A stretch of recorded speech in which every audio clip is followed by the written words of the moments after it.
नाज़रीन अवामी न्यूज़ में खबरन जो सिलसिलो जारी है। नुक़्ता से तव्हांखे कंडियारो खां ख़बर ॾींदा आहियूं त कंडियारो DSP कंडियारो कारवाई कंदे लखين रुपयनि जूं थियल चोरियूं वापस कराइण जी दावा कई है। इन सिलसिले में DSP हमीद पंवर SHO मोहब्बत डेरो मुनीर लिगारी सां गॾु प्रेस कॉन्फ्रेंस कंदे कंडियारी सब डिवीज़न जे मुख़्तलिफ़ हंधनि तां ॻोठनि जूं चोरी थी वयूं हुयूं, जिन में ॿकरियूं सोलर प्लांट शामिल आहिनि। हिन ॿुधायो त SSP Mashro Feroz captain retired Tariq Wilayat जी ख़ासि हिदायत ते तालके अंदरि मुख़्तलिफ़ पुलिस वॾे पैमाने ते ॾोहरनि ख़िलाफ़ कार्रवाइयूं शुरू कयूं। कार्रवाई दौरान ॻोठाण इमरान सोलंकी जी चोरी थियल भले नसर जी ॿकरी हथ करे मालिक हवाले कई है। ॻोठाण सईद सफ़क़त अली शाह जी ट्यूब तां पिण लखें रुपयनि जी सोलर प्लांट जो सामान चोरी थी वियो, जेको मूं चोरनि ख़िलाफ़ ॾींहुं राति वठ पकड़ करे इहो चोरी थियल सामान हथ कयो ऐं हथ कयल सामान मालिक हवाले कयो है।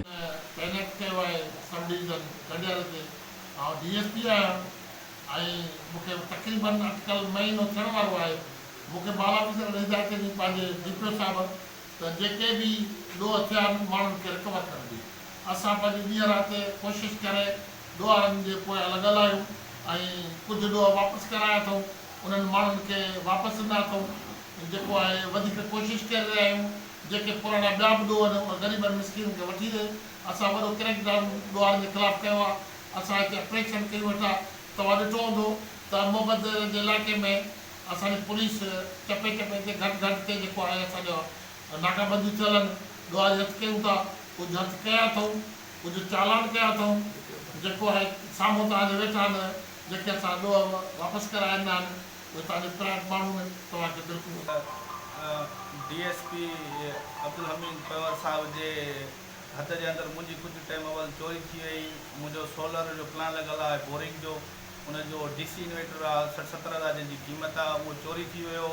जे मां साहब वटि थाणे ते आयो हुउसि NC कटराई ऐं साहब जी कोशिशुनि सां ऐं महिनतुनि सां मूंखे कुझु टाइम 2-3 ॾींहं अवल इहो शइ वापसि मिली।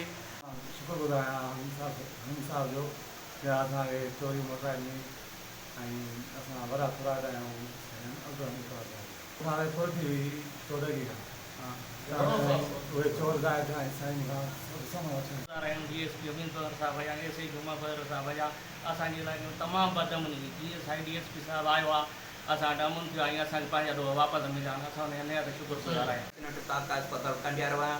जीअं त मुंहिंजी 2 महीना अॻु में ॿकरी चोरी थी वई। जनाब हमीद साहब मुनीर लिगारी साहब जी महिनत सां मुंहिंजो ॾोह वापसि थियो आहे। असां साईं जन जा थोरात आहियूं। SP साहब जा थोरात आहियूं। जहिड़ा ऑफिसर असांजे हद मुक़ररु करे असांखे अमन ॾे। ॿकरी 2 महीना अॻु वई चोरी थी। असां थोरात आहियूं। पंहिंजे साहब हमीद साहब या DSP साहब आहे असांजी ॿकरी ते थी असांजे द्वारे में वापसि कई। थोरात में असां SP साहब या जंहिं अहिड़ा ऑफिसर असांखे हिते घुराए ॾिना। वधीक ख़बरनि ऐं तफ़सील लाइ विज़िट कयो अवामी news Facebook page, YouTube page ऐं अवामी न्यूज़ वेबसाइट।